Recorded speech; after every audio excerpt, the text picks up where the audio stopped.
Alright, so I like the sandwiches that I made in my smoker. With the turkey and the roast beef and stuff like that. I really liked them. So I decided I'm going to do breakfast. So I'm going to try a couple breakfast sandwiches. I'm going to do some eggs and bacon, some eggs and sausage and cheese. Now the eggs I started out with 6 to go scrambled and then 6 just to go flat because scrambled may be hard to keep on here. But I'm hoping I'm going to be able to keep the cheese to bind it. We'll see. So I didn't think I had enough for like the whole side, 1, 2 on both sides. So I put 4 more in for scrambled, and then I did 6 more for the just regular cook. And I put milk in this one. I didn't put milk in this one, and of course I always put milk in my scrambled eggs. So let's see what happens. I got bacon. We got the Jimmy Dean sausages, and we got some Jimmy Dean turkey sausage. I know they're processed, but unless you raise it and put the bullet in the back of the head yourself, they're all processed. So that's all there is to it. I got the Italian bread, French bread. Basically, they're the same thing. Really no difference. Other than the fact this is a little bit narrower, this is a little bit wider. I got the shorter French bread this time because the 18 to 20 didn't fit in my smoker very well. Because I've got I can't even remember the brand of my smoker now. They don't fit in. They wouldn't always fit on my trays. So these will definitely fit.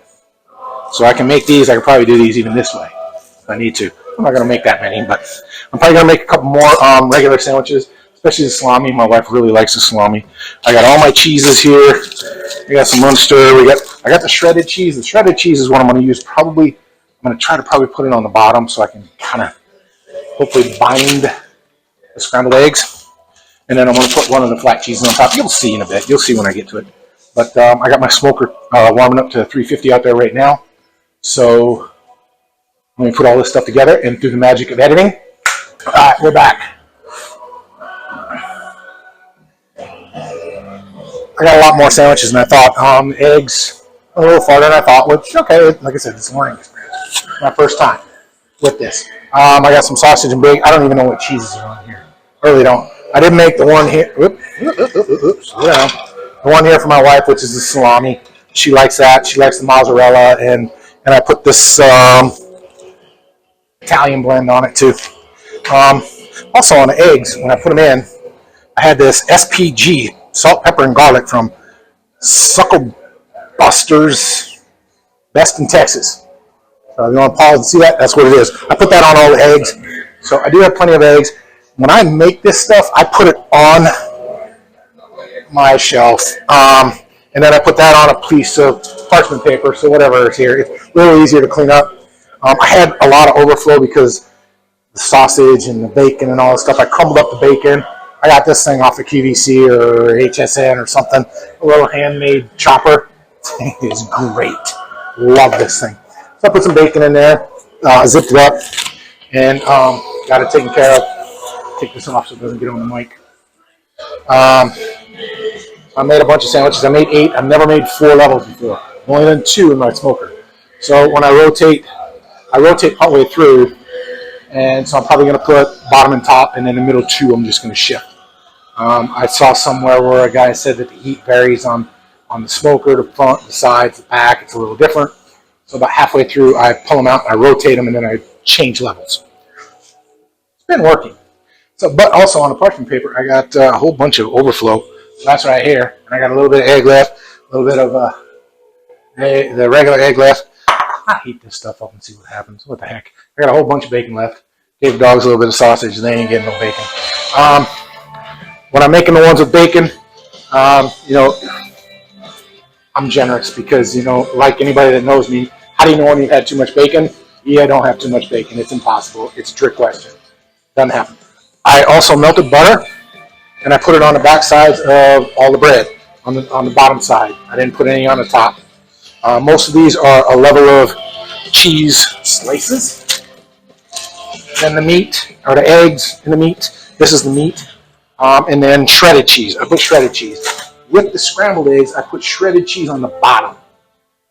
Hopefully bind that stuff together, and then I put the other cheese on top. Also, I froze pepper jack, and took it out. I don't know if it got too warm or what, but my God, I think the scrambled eggs have more consistency than this did when I tried to throw it apart. I'm not going to freeze pepper jack anymore.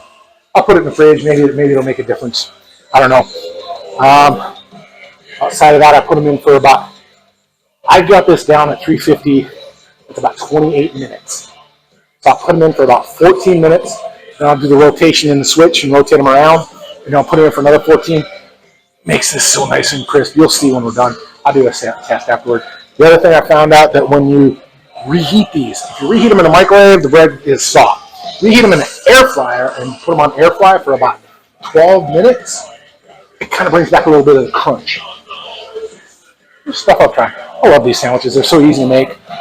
They're not cheap. I mean, they're not really cheap. It's a lot of cheese that you use, depending on the meats that you use. There's different types of meats. So let's put them in the smoker, and we'll bring them back, and we'll see you when they're done. All right, we're back. Everything cooked pretty good. I don't like the Italian mix. Didn't really melt really well. I mean, you can't really see it. It just, I don't like it. I did realize something, though. I had a couple of these where they were like the tops, and they slid a little, so the cheese like slid off to one side. I got to figure something out with that. I haven't had that happen before. That's a new one. So I'm going to try one of the bacon ones. I'm not going to try the one with my wife because I made those for her. She can have them. Let me try this. See, there's a little bit of crunch. The butter adds a little bit of crunch to it, so I like that. All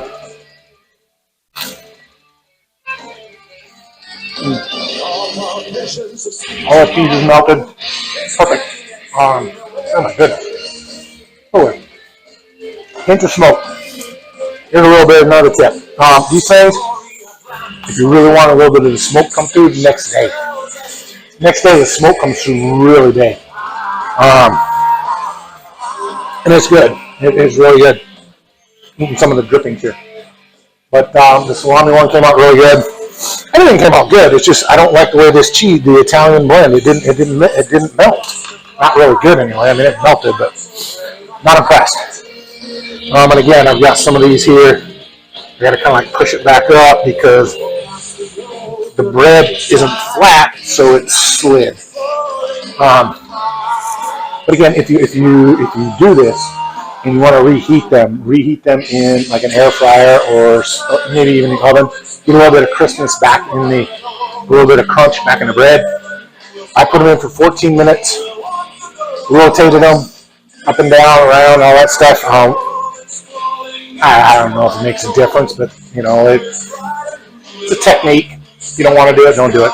But this cheese melted really good on all of them. I mean, you can see how well the cheese melted. Melted extremely well on all of them, even the salami ones from my wife. So I got some good breakfast ones now. I still got some other ones from last week, and I still got a couple more pieces of, a couple more loaves to make more sandwiches if I want to for the rest of the week. So, other than that, we're good.